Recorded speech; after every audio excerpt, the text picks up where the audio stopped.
길을 건너고 있는데 혹은 운전을 하고 있는데 어디선가 갑자기 튀어나온 차를 미처 피하지 못하고 충돌로 해서 생긴 상해.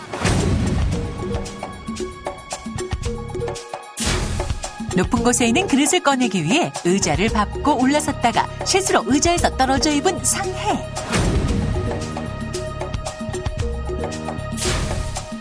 약속 시간에 늦어 급하게 계단을 내려오다가 실수로 발을 잘못 디뎌 계단에서 넘어지면서 입은 상해.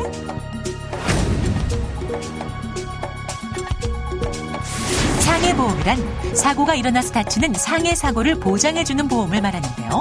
하지만 보험이 필요할 때 보험사의 여러 가지 이유로 도움을 못 받는 일이 많다고 합니다. 오늘 이 시간 조종한 변호사와 보험소비자연맹 조현은 국장과 함께 사고를 당하고도 제대로 보상을 받지 못하는 상해보험의 다양한 분쟁 사례를 통해 누구에게나 닥칠 수 있는 사고에 미리 대비해보는 시간 갖겠습니다.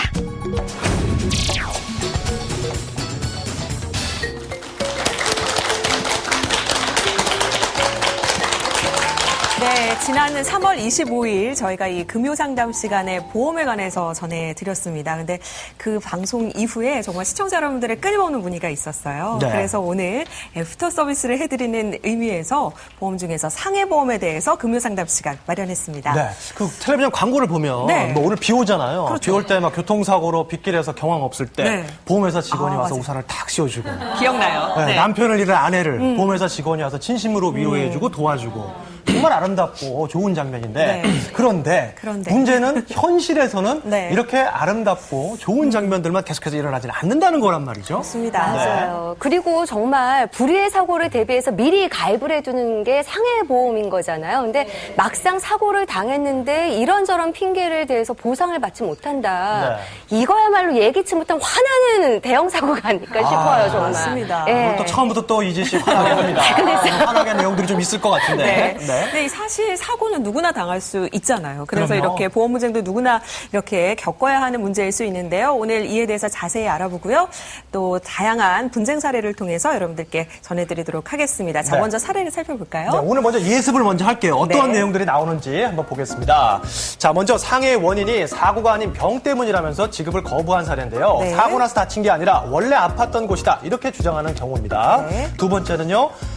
병원 진단서를 무시하고 보험사가 보험금을 줄여서 합의를 보자고 압박하는 사례도 있다고 합니다. 다음 사례입니다. 가입자가 제출한 진단서와 보험사 측에서 내세운 자문의사 소견 차이가 커서 무엇을 기준으로 보험금을 지급할 것인가를 두고 분쟁이 있는 경우고요.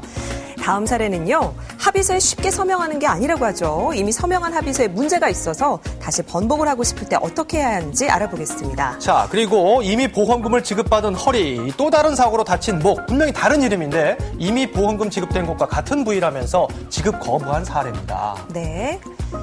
그리고 보험금을 노린 사고를 사기죠. 당한 것도 속상한데 네. 보험금을 노린 사기라면서 가입자를 의심하고 형사 고발하겠다고 위협한 사례까지 다양하게 준비가 되어 있습니다. 네. 자, 먼저 예습을 해보고 나니까 아마 다 내일이구나라고 생각을 하고 더 관심이 가실 것 같아요. 네. 저 케이스는 내 케이스였는데 오늘 그래요? 한번 열심히 봐야지 이렇게 생각 드실 것 같은데요. 네. 방송 보시면서 궁금하신 점 전화나 인터넷으로 참여해 주시기 바랍니다. 네, 기대하겠습니다. 네. 자, 네. 자, 그리고 정말 보험 가입 후에 왜 지난번에도 말씀드렸는데 아직까지도 어디다 뒀더라 약관 있잖아요.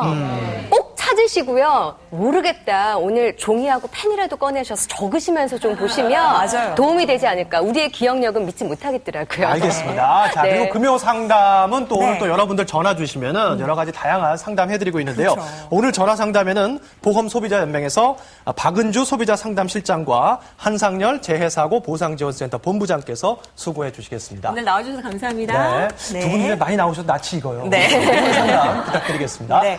자, 그러면 오늘의 주제 상해보험입니다. 먼저 짚고 넘어가야 할 게 바로 이 상해보험이 무엇인지인데요. 보험의 종류가 여러 가지가 있잖아요. 조 국장님 좀 다른 보험과 비교해서 좀 설명을 해주세요. 예, 상해보험은 우연한 사고로 인해 가지고 다치거나 숨지는 경우에 보장해주는 상품을 얘기합니다. 여기서 우연한 사고가 굉장히 중요한데요. 여기서 급격성과 우연성, 외래성이 반드시 요소가 포함되어야 됩니다. 네. 예, 그리고 이 상해보험 이외에 대비되는 보험으로 질병보험과 그다음에 건강보험, 연금보험 등이 있고요. 최근에는 이 상해보험만 보장해 주는 것이 아니라 질병보험, 연금보험까지 섞어가지고 통합보험이나 종합보험 상품이 많이 출시되고 있습니다. 네. 급격성, 우연성, 외래성. 그러니까 한번 정리를 한번 해보면은 네. 급격하고도 우연한 외래적인 사고로 뭐 죽거나 다쳤을 때 보험금을 지급받는 보험이 바로 상해보험인데 그런데 말이죠. 네. 얘기를 듣다 보니까 바로 이 상해 이 말을 두고 좀 다툼이 있을 수 있겠다라는 맞아요. 느낌이 옵니다. 뭔지 예. 잘 모르겠어요. 상해는 그럼 어떤 경우에 해당이 되는 건죠? 예, 상해는 쉽게 얘기해서 누가 사고를 당했다라고 했을 때 그 사고를 지칭합니다. 질병의 반대말로 보시면 되고요. 다른 생명보험에서는 이 상해를 재해라고 지칭하기도 합니다. 밤에 뭐 길을 가다가 넘어지거나 등산 가서 발목을 삐거나 교통사고를 당했다 했을 때 이것이 전형적인 예가 될 수 있고요. 네. 그런데 보험약관에서는 이 보상되는 사고에서 제외되는 유형들도 적지 않게 규정을 하고 있고 약관마다 상해 범위에 대해서도 조금씩 차이가 나기 때문에 실제로 상해인지 판별하기 애매한 경우도 있습니다. 그렇겠네요. 질병의 아무래도요. 반대 개념입니다. 예. 네. 시작하자마자 너무 어려워지는데요. 일단 그러면 실제로 상해에 해당되는지 아닌지 판단을 하기가 어렵기 때문에 다툼의 여지가 있을 것 같거든요. 좀 대표적인 사례들이 있으면 오늘 좀 알려주시죠. 맞아요. 그럼 좀 이해가 쉬울 것 같아요. 그러면 좀 알 것 선생님. 같아요. 네. 네. 예, 예를 하나 그러면 드리겠습니다. 네. 만취 상태에서 자다가 구토물이 기도를 막아서 질식사한 어휴. 경우 네. 네. 이런 경우는 상해로 판단할 수 있을까요? 지금 저한테 물어보신 거예요? 1대100이면 제가 풀겠는데, 이거는 네. 아까 상해 3가지 요건 중에 외래 원인 있어야 된다고 하셨잖아요. 네네. 근데 만취를 한 거는 본인이 술을 많이 마셔서 선택을 해서 온 결과니까 책임을 져야 되니까 이거를 상해라고 볼 수 없지 않을까. 네, 이지 씨는 이제 이치적으로 생각을 했고 저는 네. 그냥 남편 입장에서 보자면은 술도 그냥 먹고 싶어서 먹는 건 아니에요. 그것도 약간 좀 외래적인 요인인데. 그러네요. 예. 근데 얘가 참 어렵거든요. 그래도 어떤 본인이 되는 거예요, 구토를 그럼? 했으니까 본인 문제가 좀 아닐까요? 네. 예, 이런 경우 대법원 판례가 있습니다. 네.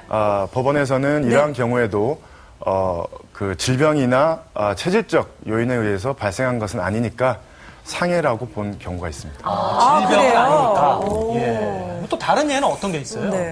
예, 또 다른 예를 하나 드리면요. 네. 몇 시간 동안 부부싸움을 하다가 그 중에 일방이 홧김에 베란다에 몸을 던진 경우 이 경우도 상해로 볼 수 있을까요? 어떻게 해야 되나요? 자살, 뭐 그렇죠. 자해 그거는 이런 좀 쪽이 아닌 아닐까 것 싶은데. 같은데요. 보통 이런 경우 자살이나 자해로 생각을 해서 네. 보험금이 지급되지 않을 것이다 이렇게 생각하시는 분들도 있는데요. 네. 법원에서는 극심한 흥분 상태에서 우발적 충동적으로 이렇게 몸을 던진 경우에는 재해에 해당한다, 상해에 해당한다고 본 판결이 있습니다. 그렇군요. 예. 따라서 이 상해 판별이 쉽지 않을 경우에는 네. 전문가의 조언을 받아서 좀 따져봐야 될 필요성이 있습니다. 오늘은 무엇이든 따져봐야겠네요. 그렇습니다. 네, 역시 옛말 틀린 거 없습니다. 아는 것이 힘입니다. 역시 보험에서도 예외가 아닌데요. 근데 막상 보험에 대해서 알아보려고 하면 왜 그렇게 어렵고 복잡하고 또 까다로운지 모르겠습니다. 조금 전문적인 것 같아서요. 저희가 오늘 사례를 통해서 제대로 알려드리도록 하겠습니다. 먼저 함께 만나보시죠. 1년 전 갑작스러운 교통사고로 목 디스크와 허리 염좌 판정을 받았다는 신재영 씨. 아직도 사고 당시를 생각하면 아찔합니다. 사고 난 꿈이 나오면은 좀 깜짝깜짝 놀라거든요, 자다가도. 그러니까 이제 뒤에 이제 트럭이 가까이 되면은 이제 놀라니까 이제 노이로제 걸릴 정도니까. 작년 12월 평소처럼 일을 마치고 집으로 돌아오고 있는 중이었다고 하는데요. 이제 신호정지 받고 이제 대기하고 있었는데 뒤에서 이제 번쩍거리다가 뭔지 이제 백밀러 쳐다보니까 그 순간 이제 쾅 하고 순간 이제 훅 날아가는 느낌으로 날아갔었거든요. 정신이 없어가지고 이제 순간 한 멍하고 있다가 이제 내려가지고 보니까 이제 차 뒤에서 이제 10톤 탑차가 들이박아가지고 이제 제가 이 건너편 쪽으로까지 튕겨져 나갔더라고요. 10톤 화물 트럭과 추돌한 차는 순식간에 밀려 깡통처럼 찌그러진 채 결국 폐차가 됐다고요. 본인이 살아난 것도 기적이라는 신재영 씨. 사고 났을 당시에 이제 운전석이 부러질 정도로 크게 충격을 받아가지고 이제 목하고 허리 쪽에 좀 타격을 좀 많이 입었었고 목하고 어디가 아프니까 이제 한 45일 정도 입원했었는데.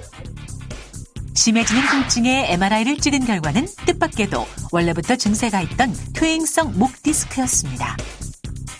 목 디스크의 원인이 사고가 아닌 퇴행성이란 진단을 확인하기 위해 대학병원을 찾았는데 다행히 진단 결과는 교통사고로 인한 목 디스크. 하지만 이를 근거로 보험금을 신청하자 원래부터 아팠던 것이니 보험금을 줄 수 없다고 하는데요. 고객님의 디스크는 퇴행성으로 인한 질병이기 때문에 보험금을 지급할 수 없습니다. 퇴행성이라니요? 나는 그전에 목 디스크로 아프거나 치료받은 적이 없다고요. 그건 고객님이 모르셨을 뿐 진단 결과는 퇴행성입니다. 이제 보험회사에서 얘기하는 게 이제 퇴행성이라고 얘기하는 게 처음 입원했던 병원에서 이제 진단 나왔던 게 이제 퇴행성이라고 얘기했던 말을 그거 가지고 이제 100% 퇴행성이라고 이제 보상을 못 주겠다 그런 식으로 얘기를 나오더라고요. 설상가상, 명백한 가해자 보험사 측도 이번 판정에 따라 자신들의 배상 여부도 결정하겠다고 하는데요. 당시 제대로 치료를 받지 못해 지금도 팔을 올리거나 바닥에 앉는 자세가 힘들다는 사례자. 한 달 넘게 입원하다 보니까 이제 그게 무고로 처리되니까 솔직히 월급도 못 받은 상태에서 계속 이제 기름값하고 이제 약값이 계속 나가니까는 이게 솔직히 제한테 경제적으로 좀 많이 부담이 되더라고요, 솔직히. 그동안 목 디스크로 진단을 받은 적도 치료를 받은 적도 없었던 신재영 씨. 본인만 몰랐을 뿐 이미 병이 있었다며 보험금 지급을 거부하는 보험회사. 목 디스크의 원인이 기왕증이 아닌 교통사고임을 인정받아 보험금을 받을 방법은 없을까요? 자, 네. 그러니까 요약을 해보면은 네. 다친 원인이 사고가 아니라 기왕증에 의한 것이다. 그러므로 보험금을 지급할 수 없다. 이런 내용인데. 네, 잠깐만요. 기왕증. 예, 네. 전문 용어 나온 것 같아요. 아, 예. 못 들어본 단어 나왔습니다. 기왕증. 예, 이것 때문에 지급 거부가 사유가 됐던 거잖아요. 기왕 얘기 나온 김에 짚어주시죠. 뭔가요, 네. 기왕증? 예, 용어가 굉장히 어려운데요. 원래 그 일본에서 건너온 용어이기 때문에 그렇습니다. 예, 기왕에 있던 증상, 질병이라는 얘기입니다. 이미 있던. 그래서 현재 사고로 다쳐서 일어난 그런 장애나 재해가 아니라 원래 있던 병이다라는 핑계를 보험사가 되는 거고요. 예, 기왕증은 보험을 가입할 때 청약서에 반드시 중요한 내용 기재하도록 되어 있습니다. 네. 그렇다고 또 사소한 거 없는 것까지 찾아내서 꼼꼼히 적을 필요는 없고요. 보험사에서 물어보는 것만 적게 두면 됩니다. 네, 근데 좀 사례자의 경우는 좀 답답한 것이 사고 전에는 몰랐던 거잖아요. 내가 목 그러니까요. 디스크가 있었는지 병원에 간 적도 없고 이런 경우에도 기왕증으로 볼 수 있는 건가요? 예, 그렇습니다. 그 아프지만 병원에 가지 않는 경우도 많이 있고요. 그렇죠. 그다음에 비급여로 진료를 받으면은 병원 기록에 남지 않을 수도 있습니다. 그래서 병원에 실제로 갔느냐가 절대적인 기준이 될 수는 없습니다. 그리고 나이가 들어가면서 자연적으로 그 기능이 퇴화하죠. 네. 기능이 좀 약해지는데 그런 경우를 이제 퇴행성이다, 퇴행성 질환이다라고 합니다. 근데 논란이 참 많긴 하지만 이런 부분도 보험금을 산정할 때 기왕증으로서 참작을 하는 것이 실무입니다. 아니, 노화도요? 노화가 그렇게. 야, 그러면 기왕증. 노화는 나이 들면 누구나 겪게 되는 맞아요, 이런 일이고 또 퇴행성 질환들은 생길 수밖에 없는데 이거를 어떻게 기왕증으로 본다는 거죠? 우리 조 변호사님 답해 예. 주시죠. 네. 근데 김 실제로 그래서 이런 분쟁이 상당히 많습니다. 그러니까 사고 전에는 일상생활에 전혀 문제가 없었는데 사고를 당한 다음에 척추나 이런 곳에 이제 디스크가 생겨서 실제로는 거동이 불평해지는 경우도 많지 않습니까? 근데 실제로 지급하는 보험금은 상당 부분 기왕증이다 해서 깎으니까 예. 납득하기 어려운 부분도 그렇죠. 많이 있습니다. 예.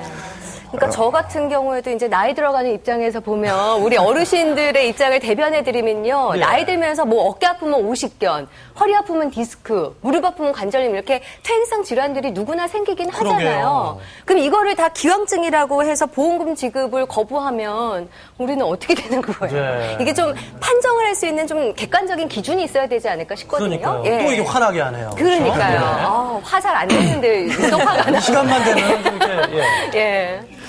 근데 아직까지 기왕증에 대한 명확한 판단 기준은 없는 것 같습니다. 기왕증을 판단할 때 기왕증이 30%다, 50%다 이렇게 판단을 하지 23.7%다, 뭐 56.7%다 이렇게 판단을 하지는 않습니다. 그리고 판단하는 의사에 따라서 좀 차이가 있을 수 있고요. 또 MRI 촬영 시점에 따라서 차이가 날 수도 있습니다. 그렇죠. 그래서 이 그 판단 결과가 의사마다 조금씩 틀릴 수 있어서 억울하게 피해를 호소하시는 분들이 발생하고 있습니다. 그러면 이렇게 합의가 잘 안 되거나 하는 경우에는 어떻게 해야 될까요? 그러면 소송까지 가야 되는 건가요? 맞습니다. 결국은 그럴 수밖에 없는데요. 이런 부분에 다툼이 있고 네. 보험사와 합의가 되지 않는 경우에는 적극적으로 대응을 하셔가지고 소송에서 결국 해결할 수밖에 없습니다. 최종적으로 법원에 갈 수밖에 없다는 네. 얘기를 해주셨습니다. 그러면 모든 상해보험에 네. 기왕증이 어느 정도 영향을 줬는지를 보험금 산정할 때 다 반영하게 돼 있는 건가요? 그건 아닙니다. 가입한 보험이 생명보험사에 들었느냐, 손해보험사에 들었느냐에 따라 다르거든요. 네. 생명보험은 정액보험이기 때문에 정해진 금액을 그대로 주도록 되어 있고요. 손해보험사는 실손보험이기 때문에 기왕증을 삭감하도록 이렇게 되어 있습니다. 또 가입한 시기가 언제냐에 따라서도 그것도 굉장히 중요하게 달라질 수가 있습니다.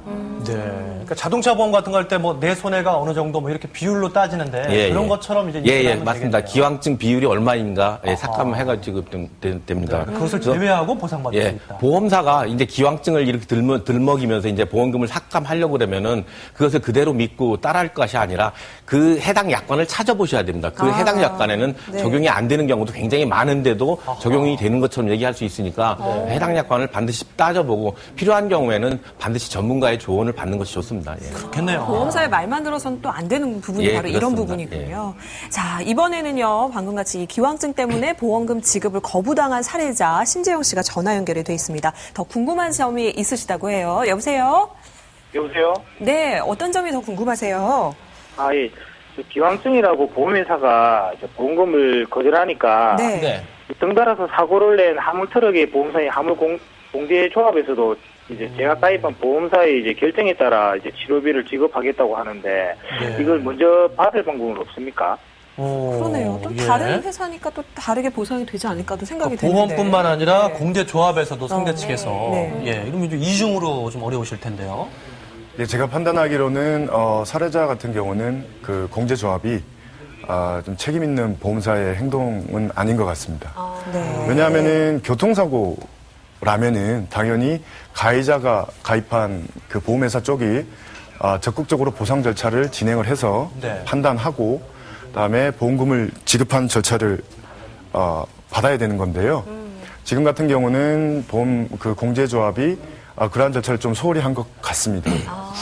근데 문제는 법적으로 이걸 해결을 하려고 하면은 시간이 오래 걸리지 않습니까? 그래서 법적인 절차를 해결하기에는 그 시간이 너무 걸려서 유효한 수단이라고 보긴 좀 힘들 것 같고 이럴 경우에는 감독기관이라면 어떤 데가 있을까요? 보험회사는 보통 그 금융감독원인데 화물공제 같은 경우에는 국토해양부입니다. 그런 곳에 이제 민원을 제기해서 빠른 심사를 촉구를 하거나 또 소비자 단체에 이를 알려서 해결할 수도 있을 것 같습니다. 현실적으로. 빨리 좀 해결을 보셔서 치료도 잘 받으셨으면 좋겠고요. 근데 이분 같은 경우에는 그래도 이제 목 디스크를 두고 원인이 사고냐 기왕증이냐를 두고 분쟁이 된 거지만 만에 하나 이것이 사망으로까지 갔을 경우에는 이게 너무 일이 커지는 게 아닌가 싶은 생각이 피해자의 들어요. 말을 다시 들어볼 수도 없고. 그렇죠. 이럴 때는 어떻게 이런 경우가 실제로 있었나요, 혹시? 상당히 많이 있습니다. 많이 있어요. 제가 재밌는 사례를 하나 가져왔는데 2년 전에 83세 먹은 노인분이 외출을 했습니다. 외출을 했는데 집에 돌아오지 않으셔가지고 가족들이 찾아 나갔더니 3, 4일이 지나서 언덕 밑에 굴러서 피멍이 들고 떨어져서 사망한 그 시체로 발견됐어요. 그래가지고 당연히 넘어져서 피멍이 들고 해가지고 재사망보험금을 보험사에다 청구를 했더니 보험사에서는 보험금을 지급을 거부했습니다. 왜요? 보험사 이유는 그 사람이 고혈압이 있었고 뇌졸중 치매기도 있었고 심장질환이 있었다. 그러니까 지병이 있었기 때문에 보험금을 지급할 수 없다. 이런 주장을 펼치고 있습니다. 그래서 상해인지 질병인지가 굉장히 많은 다툼이 되고 있습니다. 재밌는 사례라고 얘기해 주는데 진짜 억울한 사연일 것 같아요. 당사자들은. 질병인지 재인지 따질 때는. 그게 따질 때가. 아니 근데 사고로 가족 잃고 정말 그 슬픔과 충격 속에서 그때 사실 장례 치르기도 급급한데 이때 보험회사에 보험금을 청구하고 이럴 수는 없잖아요. 그럼 이제 그 이후에 해야 되는데 그 이후이기 때문에 시간차가 있으니까 또 이게 또 분쟁이 될 수도 있겠습니다. 맞습니다. 이 환자들이 아파가지고 병원에 갔을 땐 그 환자를 치료한 의사가 이제 사망하게 되면 사망 진단을 자세하게 끊는데 그렇지 않고 죽어서 병원에 들어왔을 때는 사체 검안해가지고 보는 내용만 가지고 의사가 기록을 하게 됩니다. 네. 그렇게 되면은 의사가 뭐 의심된다, 추정된다, 뭐 이런 용어를 써가지고 책임을 회피하기 때문에 유가족 입장에서는 그것이 분명히 재해라고 밝혀가지고 보험금을 청구해야 되는데 그런 경우에는 의증이라든지 추정된다 이런 용어가 들어가되면 보험사에서 보험금 지급을 질병이라고 그래가지고 또 재해로서 명확히 판단할 수 없다고 그래가지고 거부하는 사례가 굉장히 많이 있습니다. 그럼 어떻게 해야 되는 거예요? 그런 경우에는 명확히 밝히는 게 중요하기 때문에 부검을 해야 된다고 생각됩니다. 부검을 해가지고 그분이 돌아가신 원인이 정말로 재해로 인해서 상해로 인해서 사망한 것인지 병으로 인해서 돌아가신 것인지 원인을 명확히 밝혀가지고 보험금을 청구해야 됩니다. 네. 그러니까 사망 원인의 이 분쟁의 여지가 있을 때는 아무리 정황이 없고 마음이 아프더라도 좀 따져볼 건 따져보고 장례를 치르기 전에 좀 대비를 갖춰야 되고 있다는 건 좀 알아둬야 될 것 같아요. 우리나라는 유기적인 그런 관습 때문에 2번 죽인다 뭐 이래가지고 부검을 굉장히 싫어합니다. 그래서 만일 그냥 화장해가지고 장례를 치러버릴 경우에는 거기에 따른 분쟁도 또 굉장히 많습니다. 그래서 이 사망진단서를 발급받을 때에는 정말로 의사한테 과거에 어떤 질병이 있었고 이분이 어떤 사고를 당했는지 정확히 알려주고 그것을 요구를 해야지만 그 사망진단서에 재사망이나 이런 것이 반영이 돼가지고 보험금을 제대로 받을 수 있지. 그렇지 않고 그냥 의사가 하는 대로 환자를 보지도 않고 상황도 모르기 때문에 의사가 추정된다, 의심된다 이렇게 발급하게 되면은 보험금 청구할 때 굉장히 애를 먹게 되니까 그 부분도 소비자께서는 반드시 알아두실 필요가 있습니다. 보험금 청구하는 입장에서 그걸 또 밝혀내야 하니까. 예, 그렇습니다. 그게 어렵겠군요. 제 입증 책임은 주장하는 자가 입증을 해야 되기 때문에 소비자들이 그 내용을 입증을 해야 됩니다. 결국에는 사망보험금을 청구할 때는 이 사망 진단서가 굉장히 중요한 것 같은데 이 진단서 발급받을 때 좀 주의할 점이 있을까요? 예. 사망진단서는 의사들이 발급을 합니다. 그래서 환자를 계속 치료해다가 사망하게 되면은 정확하게 그 사망 원인을 적을 수 있지만은 그냥 외부에서 다치거나 또는 질병으로 인해 가지고 사망했을 경우에는 사체 검안서를 작성을 하게 됩니다. 이미 돌아가신 상태에서 의사한테 그렇습니다. 돌아가신 상태에서는 사체 검안사라는데 이 사체 검안사에는 대부분 추정이나 의심된다 이런 용어를 많이 쓰게 되기 때문에 그렇게 그런 용어가 들어가게 되면은 상해보험금을 정확히 청구하기가 어렵습니다. 보험사에서는 이것은 불분명하다. 니네가 더 다른 자료를 입증하지 않으면 보험금을 지급하지 못하겠다. 이런 분쟁이 많기 때문에 그 부분은 주의를 기울여가지고 진단서나 사체 검안서를 작성하셔야 됩니다. 그러니까 사망 진단서 등 발급받기 전에 환자의 평소 상태나 또 건강, 또 사망의 상황 등을 정확하게 얘기하고 정확하게 기재를 받는 게 좋겠군요. 예, 맞습니다. 소비자들은 전문가가 아니기 때문에 한계가 있지만 그 정황 증거나 이런 것은 충분히 의사들한테 설명을 해가지고 적어야 됩니다. 알겠습니다.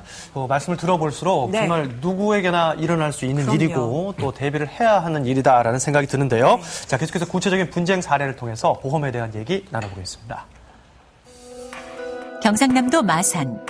공사 현장에서 중장비 운전을 하고 있는 사례자 이재근 씨를 만났습니다. 작년 여름의 사고로 아직까지 목과 어깨의 통증이 계속되고 있다고 하는데요. 운전을 하고 있었는데 어느 순간에 갑자기 상대방 차량 찜차가 내 차선에 들어온 거죠. 그렇게 사고 난 겁니다. 당시 사고로 가까운 동네 병원에 입원했지만 제대로 치료도 받지 못한 채 생계를 위해 2주 만에 일을 시작했다고 합니다. 하루 벌지 않으면 살 수 없는 아주 그런 상황이 있었기 때문에 아픈 몸을 이끌고 나가서라도 어떤 일을 할 수밖에 없는 상황이었습니다. 대학병원 진단서를 받아오라는 보험사의 요청에 부산까지 가서 발급받은 진단서를 제출했는데요. 네. 교통사고 기여도가 65%라고 들었는데 보험금 지급이 어떻게 됩니까? 65%요? 고객님 죄송하지만 고객님께서 보험금을 깎는 조건으로 합의를 해 주신다면 조정 후에 보험금을 지급해 드리겠습니다. 말이 안 되는 소리다. 어떤 보험을 처음 넣을 때 어떤 그런 예기치 못한 사고에 대비해서 어떤 보험을 넣은 건데 합의를 볼 것 같은 보험을 넣을 이유가 없었잖아요. 그죠? 그래서 그렇게는 못 하겠다라고 이야기를 했죠. 보험료를 받을 수 있을지 모르는 상황이라 치료도 마음껏 받지 못하고 있는 사례자. 보험료 합의 제안을 거절한 뒤 보험사로부터 또 한 번의 황당한 전화를 받게 됐다고 하는데요. 고객님 저희 쪽 진단 결과 고객님의 교통사고 기여도가 25% 나왔기 때문에 그에 맞춰 보험금을 지급해 드리겠습니다. 그 담당 의사 선생님을 통해서 만났을 때 50% 정도는 수술할 정도의 환자이고 수술을 안 했기 때문에 25%라고 끊어주셨습니다. 근데 25%가 절대 경미하다는 얘기는 아니라고 답변을 해주셨거든요. 근데 왜 회사에서 25%가 왜 경미하다는지 그 근거 자료가 어디에서 나온 건지 전혀 저는 이해가 안 되거든요. 신랑이 끝에 결국 제3의 병원에서 진단받기로 했지만 보험사의 무성의로 진전이 없는 상황이라고 합니다. 교통사고 기여도 65%란 진단을 받은 사례자. 하지만 보험금을 흥정하려는 것도 모자라 처음 입원한 병원의 낮은 교통사고 기여도를 근거로 보험금을 깎으려는 보험사. 보험사가 근거로 든 25%의 기여도, 사례자가 진단받은 65%의 기여도, 큰 차이가 나는 보험료, 제대로 보상받을 길은 없을까요? 계속 보고 있으면 속이 답답해질 것 같아서 일단 분쟁 사례를 요약을 해드리자면요. 사례자가 제시한 진단서보다 교통사고 기여도를 더 낮춰서 합의금을 좀 낮추자고 보험사 측에서 계속 요구를 하는 상황이거든요. 근데 여기서 짚고 넘어가야 되겠죠. 교통사고 기여도. 이런 기여도도 다 있나요? 그러니까요. 이게 뭔가요, 정말? 쉽게 얘기를 하면은 앞서 말씀드렸던 기왕증의 반대 개념이라고 보시면 됩니다. 그 상해에 대해서 교통사고가 얼마만큼 영향을 미쳤냐라는 것을 백분율로 나타낸 것인데, 예를 들면은 교통사고 기여도가 70%다. 그러면 70%? 기왕증은 30%. 이렇게 되는 겁니다. 근데 지금 사례자 같은 경우에는 보험회사에서 대학병원 진단서가 필요하다고 해서 일부러 또 부산까지 가서 끊어오셨단 말이에요. 근데 이게 무슨 뭐 흥정하는 것도 아니고 보험금을 자꾸 깎자. 이렇게 보험사 이렇게 해도 되는 거예요? 이게 가능한 겁니까, 이게? 앞에서 언급한 것처럼 기왕증이나 이런 판단하는 것은 비율이 의사에 따라서 조금 달라질 수 있습니다. 그래서 그런 교통사고 기여도 자체를 이렇게 따지는 것 자체는 법적으로 문제가 없습니다. 그런데 사례 같은 경우는 좀 이례적인데요. 아마 이런 행동들 때문에 보험회사가 좀 욕을 먹는 것 같습니다. 보통 보험회사는 사고를 입은 사람들이 의원급에서 진단서를 발부받아서 보험금을 청구를 하면은 공신력이 없다. 그러니까 대학병원에 가서 다시 재신체 감정을 받자. 이렇게 요구를 많이 하는 편인데 이번 사례 같은 건 완전히 정반대라서. 그 대학병원 가셨잖아요. 그래서. 그래서 좀 문제가 있다는 생각이 들고요. 하지만은 좀 다행인 것은 대학병원끼리의 신체 감정 결과는 크게 차이가 나는 경우가 거의 없습니다. 그러니까 결과적으로는 좀 유리한 면이 있는 것 같습니다. 지금 얘기 쭉 나누다 보니까요. 이렇게 상해보험 케이스가 발생했을 때마다 보험사하고 보험금 지급해주는 돈을 일일이 상의를 하고 합의를 해야 되는 건가요? 이게 워낙 복잡하다 보니까 그 사건에 따라 다 다를 것 아니에요. 이 합의를 하는 것은 모두 다 하는 것은 아닙니다. 보험사에서 무리한 요구를 할 소비자들한테 하는 건데요. 원래 생명보험의 정액보험은 정해진 그대로 약관에 얼마를 주겠다 약속한 금액을 주면은 끝나고요. 실손보험, 즉 손해보험사에서 판매하는 실손보험은 기왕증을 공제하고 지급하는데 기왕증 비율을 책정하기 어렵기 때문에 깎자고 낮춰가지고 보험금을 주겠다는 그런 주장이거든요. 그래서 정액보험을 삭감할 때는 응하지 않으셔도 당연히 되고요. 그래서 그런 경우에는 정액보험을 깎고자 할 때는 금융감독원에 민원을 제기하거나 저희한테 민원을 제기하게 되면은 저희들이 도와드릴 수가 있습니다. 그러니까 광고로 보면 뭐 사망시 얼마, 뭐 상해시 얼마 딱딱 나오는데 실제로는 약관을 꼼꼼히 꼼꼼히 따져보셔야지 실제로 받을 때는 그렇지 않을 수도 있겠습니다. 예, 그렇습니다. 이 삭감이나 또는 합의에 정확한 객관적인 근거가 있으면 그렇죠. 괜찮은데요. 그렇지 않고 무리하게 삭감을 주장하는 경우에는 소비자가 적극적으로 대응을 해야 됩니다. 만일 적극적으로 대응하지 않으면 보험사가 채무가 없다는 채무 부존재 소송을 제기하거나 그렇게 되면은 소멸시효가 지나가게 되면 또 청구할 수 없는 그런 사례가 발생되기 때문에 어떻게 해야 돼요? 어떻게? 그쪽에서 보험사에서 소송을 제기해 오면은 당연히 응소를 해야지 반소를 해야지만이 그 보험금을 찾을 수 있고요. 그냥 그래도 알아서 주겠지. 금감원에 민원만 제기했다고 해서 그거 풀리는 것이 아니기 때문에 적극적으로 찾으려는 노력을 해야 됩니다. 만일 그 보험사에서 소송을 제기해 와가지고 소비자들이 대응하지 못할 때에는 보험 소비자 연맹에서 소비자 연대은행이라고 소송 비용을 무료로 지원해주는 그런 한 번만 더 말씀해 주세요. 보험 소비자 연맹에서 소비자 연대은행이라는 제도를 운영을 하고 있습니다. 그래서 보험사가 소송을 제기했을 때 전문적인 것이고 내용을 모를 때 또는 비용도 없을 때에는 그 단체에 그런 소비자 연대은행을 이용하게 되면은 적극적으로 대응하실 수가 있습니다. 아까 소멸시효도 있어요? 시효도 있어요? 예, 보험금 청구 소멸시효는 2년입니다. 2년 내에 보험금을 받지 않으면은 그건 아무리 그 정당한 증거가 있어도 나중에 청구할 수가 없습니다. 법원에 갔으면 교통사고 같은 경우는 3년이기 때문에 그 부분도 충분히 유의를 하셔야 되고 금융감독원에 민원을 제기해도 그 소멸시효가 중단되지 않기 때문에 그래도 보험금을 안 줄 때는 소송을 먼저 민원인이 제기를 해야 됩니다. 제가요 그렇게 이해력이 떨어지진 않는데 오늘 이해가 안 되는 게 하나가 있는데 사고 기여도에 대한 판단이 의사마다 조금씩 다를 수 있다는 건 인정은 하겠는데요. 아까 사례자분 같은 경우에는 65%와 25%로 나왔거든요. 그러게요. 이 차이가 너무 크지 않나. 이게 기여도에 대한 판단의 기준이 없어서 그런 건가요? 어떻게 된 건가요, 이거는? 그런 면도 좀 있고요. 또 다른 면도 있는데 일단 남한테 빌려준 돈 아니면 맡겨놓은 돈 참 받기 참 힘든 거는 다들 공감하시죠? 네. 결국 기왕증 공제다, 교통사고 기여도를 결정한다는 문제는 돈 문제입니다, 결국에는. 그래서 보험사에서는 조금이라도 많이 깎아서 좀 적게 지급하려고 하는 경향이 있고, 그때 그 자문위를 좀 활용하는 경향이 또 있는 것 같습니다. 이렇게까지 근데 큰 차이가 나는 이유는 저희들이 생각을 할 때 보험자문위가 당초에 보험회사로부터 충분한 판단 자료를 제공받지 못해서 그런 경우도 있고요. 또 의사의 개인적인 시각차가 좀 있는 경우도 있고요. 근데 또 자문위는 보험회사로부터 또 수수료나 급여를 지급을 받기 때문에 아무래도 보험사에 유리하게 판단하는 좀 측면이 있습니다. 그렇지만은 의사에 따라서 이렇게 감정 결과가 현격하게 차이가 나면은 일반 국민들은 납득하기 힘듭니다. 그러니까요. 그래서 좀 지금 현재 이런 제도는 시행되지 않고 있는데 한시빨리 외국처럼 신체 감정만을 전담하는 정부 기구가 생기거나 해외는 그런 좋겠네요. 그런 나라가 있습니다. 아니면은 감독기관에서 통일적인 기준을 좀 마련해서 이렇게 진행하는 게 좋을 것 같습니다.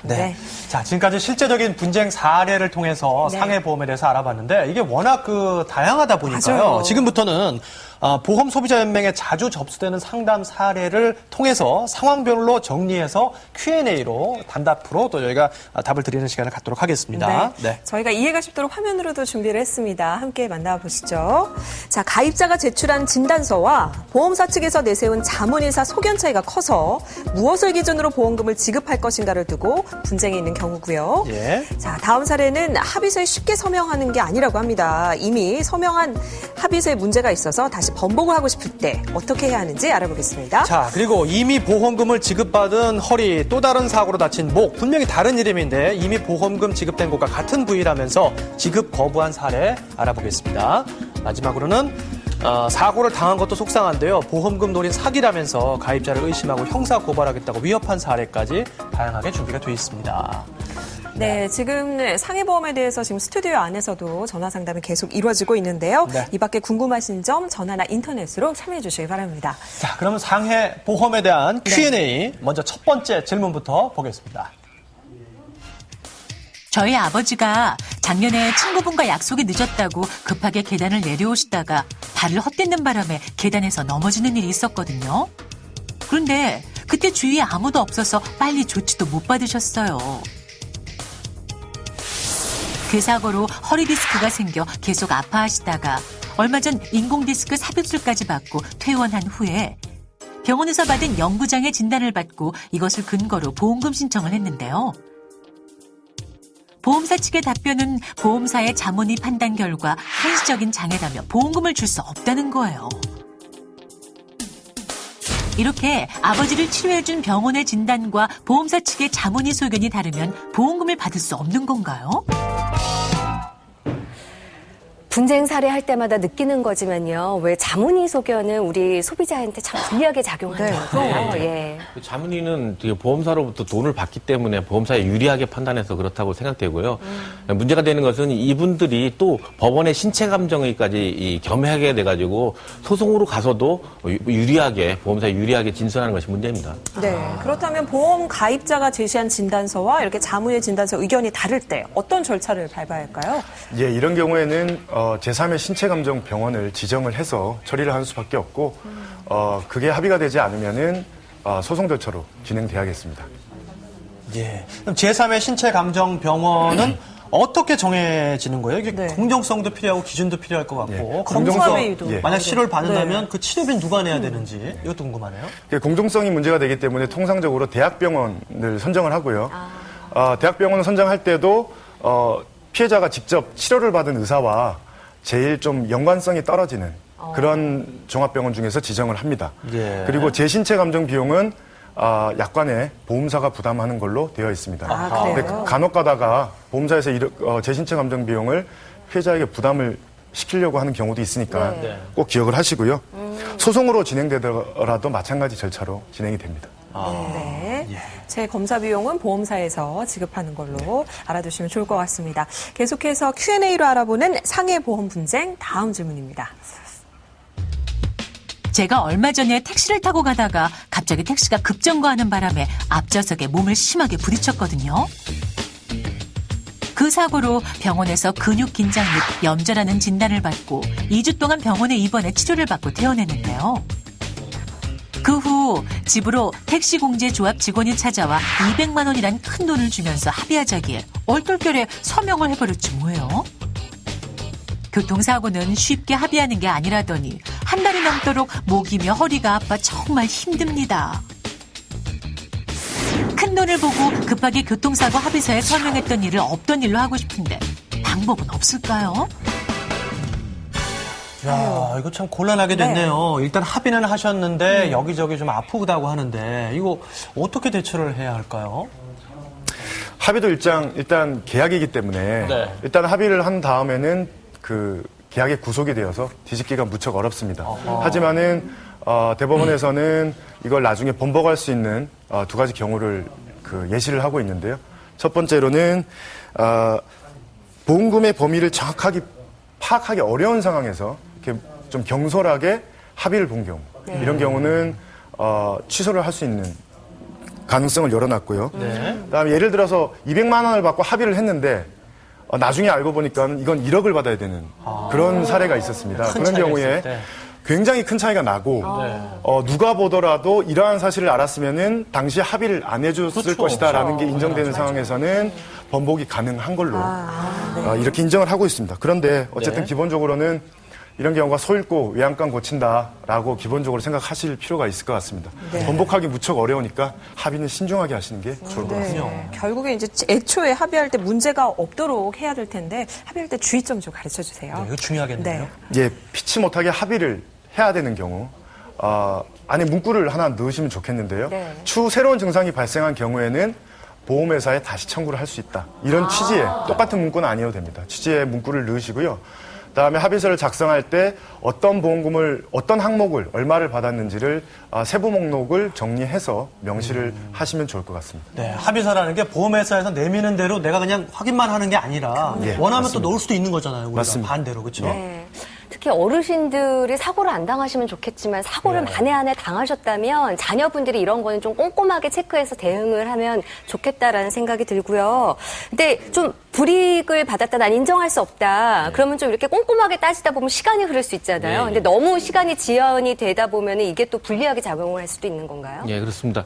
그 이유 없이 그냥 끌 수는 없고요. 정당한 근거나 사유가 있으면은 괜찮습니다. 보험사가 마냥 두지 않고 이유 없이 끌게 되면은 채무 부존재 소송을 제기한다거나 법원에 조정 신청을 내게 됩니다. 그러면 이제 법원에 가서 또 해결해야 되는 번거로움이 됐고요. 그럴 경우에는 혼자 해결하시지 마시고 전문가의 도움을 받아서 하는 것이 가장 좋습니다. 네. 자, 보험사와의 합의 이 부분에 대해서 아마 궁금하신 분들이 많으실 것 같은데요. 실제로 상담석에도 전화가 많이 오고 있다고 합니다. 박은주 실장님, 합의와 관련돼서 상담하신 내용이 혹시 있으신가요?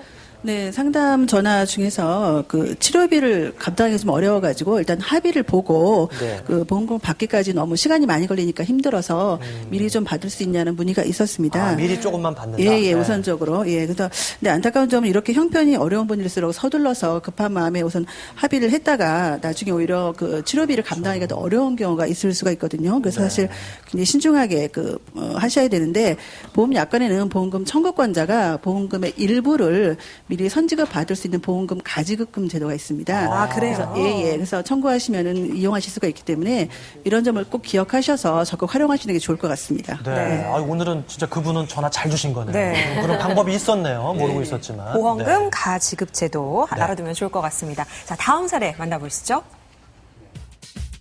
몇 년 전 저희 남편이 허리디스크 육급장애 판정을 받았거든요. 그런데 얼마 전 퇴근길에 집 앞 사거리에서 신호위반을 하고 갑자기 끼어든 차와 부딪히는 사고가 난 거예요. 병원에서 목디스크 후유장애 5급 진단을 받아서 보험사에 접수를 했거든요. 그런데 보험사에서는 같은 부위의 사고에 대해서 중복해서 보상을 할 수 없다고 하는데요. 우리 몸의 허리랑 목은 멀리 떨어져 있고 이름도 다른데 보험사 말대로 정말 같은 부위가 맞는가요? 야, 이거 아니 목은 여기 있고 허리는 여기 있는데 그냥 봐도 한 3, 40cm 이상 떨어져 있는데 이게 어떻게 같은 부위인지 어떻게 이런 판정이 나올 수 있는 거예요? 이거 좀 억울하다는 생각까지 들겠는데요. 예, 좀 억울할 수 있을 것 같습니다. 근데 약간 규정에 후유장애 판정 기준을 보면은 척추는 목뼈, 경추 이하 부위를 동일한 부위로 본다. 이렇게 규정이 되어 있습니다. 그래서 위치는 좀 틀리지만은 보험금을 2번 지급받기는 좀 힘든데 사례 같은 경우는 뒤에 받은 장애 등급이 더 높기 때문에 먼저 지급받은 급수와의 그 차액 부분은 다시 추가로 보상이 가능합니다. 그럼 같은 척추, 그러니까 위치는 다르더라도 척추는 척추로 같게 본다는 얘기인 거죠. 그럼 만약에요. 척추가 다쳤어요, 사고로 인해서. 근데 척추에는 많은 신경이 지나가잖아요. 그래서 2차적으로 신경에 문제가 생겨서 어딘가에 마비가 왔단 말이에요. 허리에도 없고 뭐 만약에 다리에도 왔다. 그러면은 이거는 어떻게 되는 건가요? 그러니까 팔, 다리 다 이렇게 부위마다. 한 사고로 인해 가지고 그 신경이 같이 연결됐을 때는 하나로 봐가지고 보험금을 지급합니다. 그것도 하나로 봐요? 신경도 하나예요? 그래서 그 굉장히 불리한데요. 그렇지 않고 이제 만일 복합적으로 교통사고 같은 걸 다쳐가지고 팔, 다리, 허리 이렇게 3군데를 다쳤다. 그런 경우는 각각 비율을 따져서 합쳐가지고 보험금을 지급을 하게 됩니다. 그래서 원인이 하나인 경우에는 하나로 따지기 때문에 약간 불리한 점도 있습니다. 자, 상해보험에 관해서 많은 전화문이 이어지고 있습니다. 전화 받아볼게요. 안녕하세요. 네, 안녕하세요. 네, 어떤 점 궁금하세요? 네, 제가 4년 전에 교통사고로 얼굴에 흉터가 생겼는데요. 지금까지 흉터가 없어지지 않아서 보상해달라고 하니까 시효가 지나서 안 된다고 하던데 혹시 보상받을 수는 없을까요? 네, 4년 전에 이제 교통사고를 당하셨는데요. 시효 얘기를 좀 해주셨어요. 원래 같으면은 저 부분은 성형 비용까지 보험회사로부터 지급을 받아야 하는 사례인 것 같습니다. 그런데 중간에 시효 중단 조치도 없었던 것 같고요. 그냥 4년의 시간이 지났으면은 안타깝지만은 보상을 받기는 힘들 것 같습니다. 시효가 어느 정도인데요? 법적으로 보장된 자동차 보험 같은 경우는 3년입니다. 3년. 3년. 그렇군요. 아까 상해보험은 2년이라고 아까 그러셨는데 이거 그 소멸시효 너무 짧은 거 아니에요? 좀 늘려야 될 것 같아요. 너무 짧은 거 아니에요? 그 일반 민사 시효에 비해서 많이 짧습니다. 아까 말씀하셨지만은 조 국장님이 자동차 같은 경우는 3년, 그 다음에 일반 보험 같은 경우는 이제 소멸시효가 2년입니다. 근데 중상을 당하면은 치료에 시간이 많이 드는 경우가 있고요. 그렇죠. 그다음에 가족으로부터 적절하게 도움을 받지 못하면은 까먹고 있을 수도 있습니다. 그렇죠. 그다음에 이 소멸시효가 워낙 짧지만 또 보험회사가 이건 원래 지급되지 않는다라고 미리 얘기를 하면 당사자들은 그냥 포기하고 있다가 그렇죠. 뒤늦게 그 사실을 알고 이건 보험금 청구가 가능하구나 해서 다시 청구를 하시는 분들이 있는데 이런 경우를 경험을 해보신 분들은 2년이 굉장히 짧다는 걸 알 수 있어요. 지금 현재 3년으로 개정 중입니다. 개정 중인가요? 네. 빨리 3년으로 좀 늘어났으면 좋겠습니다. 다음 사례 만나보겠습니다. 오랜만에 집에 손님이 온다기에 찬장에서 안 쓰던 그릇을 꺼내려고 의자를 밟고 올라섰었거든요. 그런데 발을 잘못 디디는 바람에 그대로 넘어져 버렸어요. 그때 허리를 크게 다쳐서 허리장애 상급을 받고 4개월 동안 입원했었거든요. 퇴원 후에 진단서를 보험사에 제출했더니 저 몰래 조사팀을 파견해서 제 말이 거짓말인지 아닌지 제 일상생활을 관찰하고 촬영까지 했더라고요. 직원들까지 찾아와 원래 있던 병인데 사고를 핑계로 보험금을 타려는 게 아니냐며 형사고발을 하겠다고 겁을 주는 거예요. 아니 다친 것도 억울한데 보험금을 노린 사기라니. 가입자를 상대로 이래도 되는 겁니까? 이럴 때 어떻게 해야 되는지 궁금합니다. 정말 그러네요. 다친 것도 서러운데 보험 사기를 치는 입장으로 받으면 그건 더 억울할 것 같고요. 게다가 형사 고발하겠다고 보험사 측에서 그러면 좀 많이 겁먹지 않았을까, 네. 무섭지 않았을까 약간 싶은 생각이 협박같이도 들어요. 들리고. 오히려 반대로 제 입장이라면 제가 보험사 상대로 해서 형사 고발 할 수 있는 거 아니에요? 왜 일상생활을 침해하시고 그러세요, 정말? 따지고, 어떻게 되는 건가요? 이 사례 같은 경우는 보험회사의 행동이 두 가지가 좀 문제점이 있는 것 같습니다. 하나는 몰래 가입자를 촬영을 한 부분이 문제가 될 것 같고요. 두 번째는 위압적인 행동을 한 것이 문제가 될 것 같습니다. 몰래 촬영을 한 그 녹화분을 보험회사가 증거로 법원에 제출했다가 법원에서 역으로 이건 불법행위다라고 해서 계약자한테 위자료를 배상하라라는 판결이 있었습니다. 그 위압적인 행위에 관해서는 사실 일률적으로 판단하기는 좀 어려운 것 같고요. 이건 일반 형사사건, 형사고소사건하고 똑같이 판단하시면 될 것 같습니다. 증거를 좀 확보하려는 노력도 하셔야 되고요. 만약에 제가 그런 경우를 당했으면 어떻게 대처를 해야 될까요? 보험사로부터 이렇게 말도 안 되는 얘기를 들었으면. 일단은 무엇보다도 증거 확보가 가장 중요합니다. 증거 확보. 그래서 녹음을 하거나 네. 아니면은 그 직원이 와 있을 때 위압적인 행동을 당하면 112를 신고를 하거나 아니면 지인이나 증인들을 확보를 하거나 이런 조치들을 좀 취했으면 좋겠고요. 그다음에 형사적인 부분이 아니더라도 감독기관인 금융감독원 내지는 소비자단체에 적극적으로 알려서 재발 방지를 이렇게 공론화시키는 이런 방법도 괜찮을 것 같습니다. 근데 또 한편으로 보면은 네. 뭐 보험 사기라는 얘기 뭐 뉴스를 통해서 종종 많이 접하잖아요. 그러니까 얼마나 많길래 과연 또 이런 일이 있을까 이런 생각까지 하게 되거든요. 네, 금융감독원 발표에 의하면 굉장히 많습니다. 작년도 이 적발 금액이 무려 금액으로 보면 3,467억 원이고요. 적발 인원은 54,999명이나 됩니다. 아니 1년 동안 보험 사기만? 예, 그렇습니다. 제가 자료 화면을 준비했는데요. 네. 유형별로 보면은 허위로 장애 진단 등 보험사고 내용을 조작하는 사고가 약 32% 정도 되고요. 네. 가해자와 피해자가 공모한 사고가 21%, 질병과 재해 등으로 피해를 과장하는 사례가 16% 정도 됩니다. 이 상품별로 나머지가 되고요. 볼 때는 자동차 보험이 57.7% 대부분을 차지하고 있고요. 맞네요. 개인 보험이 40% 정도가 되고 있습니다. 이 자동차 보험은 전년 대비 줄어들고 있고 개인 보험은 반대로 늘어나고 있습니다. 보험 사기는 선량한 계약자의 보험료를 훔쳐가는 그런 행위이기 때문에 굉장히 나쁜 행위지만은 옛말에 그런 얘기가 있습니다. 10명의 도둑을 놓치더라도 한 명의 선량한 사람을 도둑으로 몰면 안 됩니다. 그렇죠. 이 보험금을 청구한 선량한 소비자가 보험 사기범으로 몰리는 것은 더더욱 안 되는 주의를 기울여야 될 그런 문제가 있습니다. 조현의 국장이 속이 시원하겠다. 말씀을 바로 짚어 주셨는데요. 그러면 이렇게 보험 사기다 이렇게 알 수 있는 좀 정확한 객관적인 기준이 좀 있었으면 좋을 것 같아요. 있나요? 예, 있습니다. 있어요? 예, 뭐 정확하지는 않지만 법원에서도 구체적인 판단 기준들을 제시하고 있습니다. 근데 금감원과 비슷하기 때문에 제가 금감원 기준만 잠깐 말씀을 드리면요. 단기간에 보험 가입 건수가 많은지 수입이나 부채에 비해서 보험료를 과도하게 부담하는 건 아닌지 그다음에 총 보험금이 굉장히 많은 건 아닌지 이런 것들로 점수를 매기고요. 하지만은 보험사는 보험 사기 조사가 필요하더라도 좀 신중해야 할 필요가 있을 것 같습니다. 그렇습니다. 네. 예. 그러면은 보험금 사기로 의심받지 않기 위해서 이제 소비자 자체가 주의해야 할 그런 사항이 있을 것 같아요. 네, 소장님. 먼저 보험을 정확히 가입하는 게 좋습니다. 첫 번째 청약을 할 때 과거에 있던 질병이나 이런 것은 속이지 말고 있는 그대로 알려야 되고요. 다른 회사의 보험을 들은 것도 그대로 알려야 됩니다. 또한 직업이나 운전을 하냐 안 하냐 묻을 때 직무가 어떤 것을 하냐 하는 것도 정확히 알려야 되고요. 혼자 사고가 났을 때는 객관적인 증빙 자료를 확보하는 것도 굉장히 중요합니다. 또한 병원에 입원했을 때는 허위 환자로 의심받지 않게 제대로 병원 수칙을 지키고 무단으로 이탈한다든지 그다음에 외출 위반이 잦다든지 이런 것은 주의해야 됩니다. 네. 자, 그러면 이번에는 인터넷으로 들어온 질문 네. 하나 받도록 하겠습니다. 네. 시청자 게시판 열어주시고요.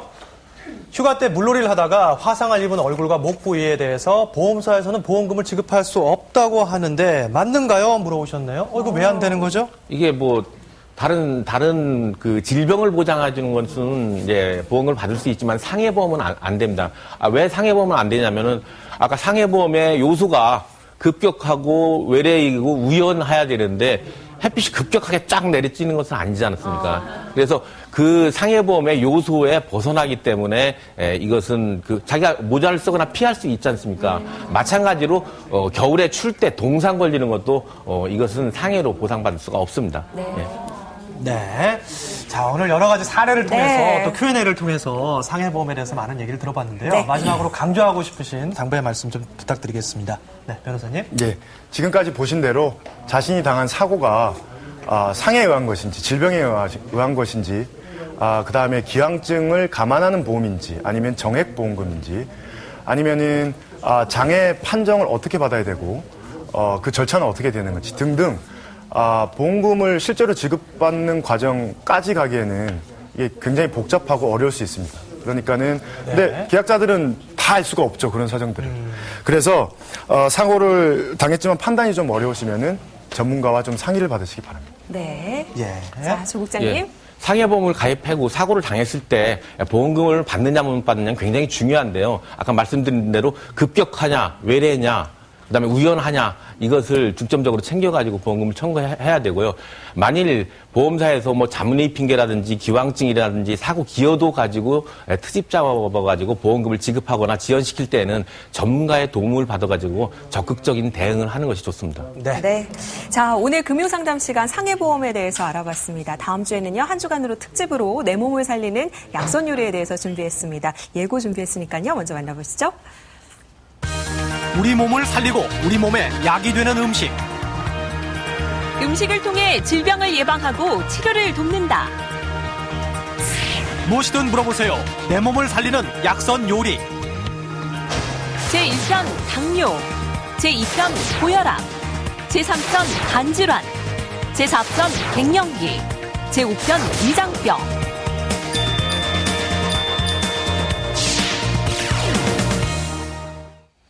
자, 관심이 가실 거예요. 맞습니다. 집집마다 당뇨, 고혈압 이런 만성 질환 없는 분들이 없기 때문에 그럼요. 다음 주 한 주 동안 저희와 함께 몸을 살리는 약선 요리 배워보겠습니다. 다음 주 놓치지 마시고요. 행복한 주말 보내시기 바랍니다. 안녕히 계십시오. 감사합니다.